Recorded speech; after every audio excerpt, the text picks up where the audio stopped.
അധ്യാത്മം എന്ന വാക്കിൻ്റെ അർത്ഥം എന്താ? തന്നെ സംബന്ധിക്കുന്ന അർത്ഥം. ആധ്യാത്മം എന്ന് പറഞ്ഞാൽ തന്നെ സംബന്ധിക്കുന്നു, നമ്മളെ സംബന്ധിക്കുന്നു. അപ്പോൾ അവിടെ ഹനുമാൻ ലങ്കയിൽ ചെല്ലുന്നു, ഈ കാഴ്ചകളൊക്കെ കാണുന്നു. ഈ ലങ്ക എന്നുള്ള വാക്കിനൊരു പ്രത്യേകതയുണ്ട്. അപ്പോൾ കാലത്തിൻ്റെ പ്രതീകമാണ് ലങ്ക. അപ്പോൾ കാലത്തിൻ്റെ, നമ്മളൊക്കെ ജീവിക്കുന്ന കാലബോധത്തിലാണ്. ഞാൻ ഇന്ന വർഷം ജനിച്ചു, ഇത്ര വർഷം, എനിക്ക് ഇത്ര വയസ്സായി, ഇനി കുറേ കഴിയുമ്പോൾ ഞാൻ മരിച്ചു പോകും. ഒരു കാലത്തിൻ്റെ ഫ്രെയിമിനകത്താണ് നമ്മളൊക്കെ ജീവിക്കുന്നത്. പക്ഷെ നമ്മുടെ ഉള്ളൊരു ആത്മാവുണ്ട്, ആത്മശക്തിയുണ്ട്. അതാണ് ഗ്രന്ഥങ്ങളിലൊക്കെ പറഞ്ഞിരിക്കുന്നത്. ഈ ആത്മാവിന് കാലം ബാധകമല്ല, അതിന് ജനനമില്ല മരണമില്ല, അതൊന്നും ഉള്ളതാണ്. അപ്പോൾ അത് കാലത്തിന് പുറത്തുള്ളതാണ്.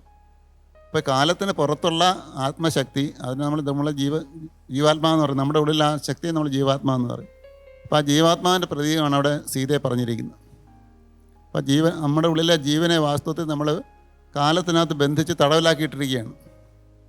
അപ്പോൾ തടവിൽ വെച്ചിട്ട് അപ്പോൾ ആ സീതയ്ക്ക് സന്തോഷമില്ല. വാസ്തവത്തിൽ കാലത്തിന് പുറത്ത് കിടക്കുമ്പോഴാണ് ശരിക്കും സീതയ്ക്ക് സന്തോഷിക്കാൻ പറ്റുന്നത്. ശരിക്കും പരമാത്മാവായിട്ട് യോജിക്കുമ്പോഴാണ് സീതയ്ക്ക് സന്തോഷിക്കാൻ പറ്റുന്നത്. ബാഹ്യമായിട്ടെല്ലാം നേടി രാവണൻ, അറിവുകളെല്ലാം നേടി, കഴിവുകളെല്ലാം നേടി, സിദ്ധികളെല്ലാം നേടി. രാവണന് കിട്ടാത്തൊന്നുമില്ല.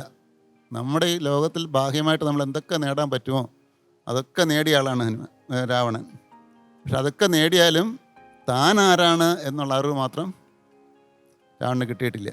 ആത്മജ്ഞാനം മാത്രം രാവണന് കിട്ടിയിട്ടില്ല. അപ്പോൾ ആത്മജ്ഞാനത്തിൻ്റെ പ്രതീകമാണ് അവിടെ സീതയെ പറഞ്ഞിരിക്കുന്നത്. അപ്പോൾ ആത്മജ്ഞാനം അന്വേഷിച്ച് പോവാണ്. അവിടെ ഹനുമാൻ എന്നുള്ള നമ്മളൊക്കെയാണ്, ഒരു സാധകനാണ്, ആത്മജ്ഞാനം തേടിപ്പോകുന്ന ഒരാളാണ്.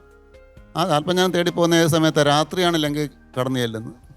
അപ്പം ഗീതയിലൊരു ശ്ലോകമുണ്ട്, യോഗികൾക്ക് രാത്രി എന്ന് പറഞ്ഞത് പകലും, പകലെന്ന് പറയുന്നത് രാത്രിയാണെന്ന് പറയാറുണ്ട്.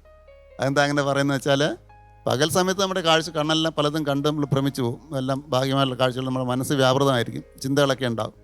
രാത്രിയായി എല്ലാം ഉറങ്ങും. അവിടെ പിന്നെ വ്യത്യാസങ്ങളൊന്നും ഭേദങ്ങളൊന്നും ഇല്ല, കാണാനൊന്നും ഇല്ല, എല്ലാം ഇരുട്ടാണ്. ഇപ്പോൾ മനസ്സിലെ ചിന്തകളെല്ലാം പോയി, ചിന്തയൊന്നും ഇല്ലാത്ത അവസ്ഥയാണ്. മനസ്സ് പൂർണ്ണമായിട്ട് ശാന്തമാണ്.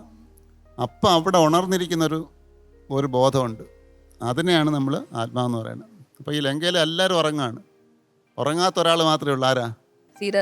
സീതാദേവി മാത്രമേ ഉള്ളൂ. ആ സീതാദേവി നമ്മുടെ ആത്മാവിൻ്റെ പ്രതിയാണ്. നമ്മുടെ ഉള്ളിൽ എപ്പോഴും ഉണർന്നിരിക്കുന്നത് ആത്മാവ് മാത്രമാണ്. മൂന്നവസ്ഥയിലും, സ്വപ്നത്തിലും ജാഗ്രതത്തിലും സുഷുപ്തിയിലും ഉണർന്നിരിക്കുന്നത് ആത്മചൈതന്യം മാത്രം. ആത്മാവിനെ കണ്ടെത്താനാണ് ഹനുമാൻ ശ്രമിക്കുന്നത്. പ്രാക്ടിക്കലായിട്ട് പറഞ്ഞാൽ നമ്മുടെ ഉള്ളിലെല്ലാം സൈലൻ്റായിട്ടൊരു പോയിൻ്റ് ഉണ്ട്. ആ പോയിൻ്റ് നമ്മൾ കണ്ടെത്തിയിട്ട് ആ പോയിൻ്റ് നിന്നുകൊണ്ട് നമ്മൾ ബാഹ്യമായിട്ടുള്ള കർമ്മങ്ങളൊക്കെ ചെയ്യുകയാണെങ്കിൽ നമ്മൾ ഏറ്റവും സക്സസ്ഫുള്ളായിരിക്കും. ഈ ഒരു ചെറിയ ഭാഗമാണെങ്കിലും അതിൽ നമുക്ക് വലിയൊരു തത്വം പഠിക്കാനുണ്ട്. അതുകൊണ്ടിവിടെ പറഞ്ഞതേ ഉള്ളൂ. നിങ്ങൾക്ക് സാധാരണത്തിൽ മനസ്സിലാക്കാൻ വിഷമമുള്ള വിഷയമായിട്ട് പറഞ്ഞാണ്.